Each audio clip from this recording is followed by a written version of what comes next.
आरोग्य उपकेंद्र दिनामुंडा इके मावा आरोग्य विभागचा कर्मचारी ग वातूर आणि ग वासी सब नाटेनुर्गु सिकल सेलचा माहिती हिस्तो आधी 15 जनवरी ते 7 फरवरी तक सबेडुर्ग लोन वासी सबेडुर्गु सिकल सेल चेक कीसी सबेडुर्गु गोली ही नमनता बद्दिया मीकु ओस वासी गा कैंप तासीनोर अद्दिया सिकल सेल बोन को बेचते के बताओ ना रिपोर्ट मुन्ने दास्ता अत रिपोर्ट तक दा पया माठ होड़ी सी और गोली हिस्तो अत गोली पया मेट हमेशा बच्चों दिया था गोड़ी हिस्तो अचों दिया अत गोड़ी तिंजी अत सिकल सेल था बीमारी था पूर्ण की ना इन्हीं के नेंटा दिया इगा शाळा तमुन्ने और सबे डुरकुर सिकल सारता माहिती ही ना इगा इत कैंप तास्तो।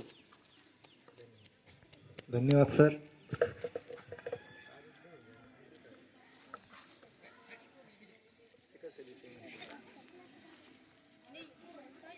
हॅलो, सिकल सेल हा एक अनुवांशिक रोग आहे। अनुवांशिक म्हटलं तर आपल्या आई वडिलांकडून आपल्या अपत्यामध्ये येणारा रोग आहे। ह्या रोगामध्ये सामान्यतः आपल्या लाल रक्तपेशींचा जो आकार असते तो अंतर्वक्र गोलाकार असतो, म्हणजे गोल आणि त्या मधल्या भागीमध्ये चपटी असते।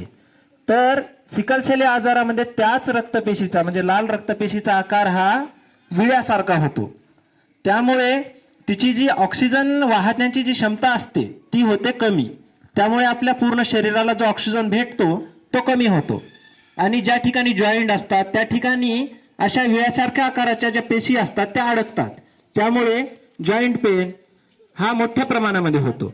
जर सिकल सेल वाहक असतील तर त्यांना तेवढा त्रास नाही होत, पण जर सिकल सेल ग्रस्त असतात म्हणजे डबल एस वाले त्यांना हा त्रास खूप जाणवतो।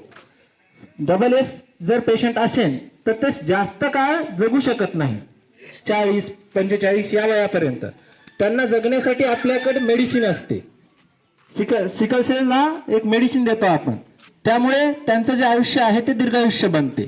म्हणून आपले सर्व लोकांची तपासणी होऊन त्या रोगाला सर्वांना मेडिसिन भेटली पाहिजे, त्यांचं आयुष्य वाढलं पाहिजे, कारण हा रोग आता म्हणजे पूर्ण जन्मभरासाठी असतो, तो कधीच बरा होत नाही। आपल्याला जीवनभर त्या मेडिसिन खाव्या लागतात। त्याला रोखण्यासाठीचा एकमेव पर्याय म्हणजे 2 सिकल सेल ग्रस्त किंवा वाहक लोकांचं लग्न झालं नाही पाहिजे, त्यामुळेच हा रोखता येईल, म्हणजे येणाऱ्या पिढीमध्ये हा जेनेटिक रोग जाणार नाही।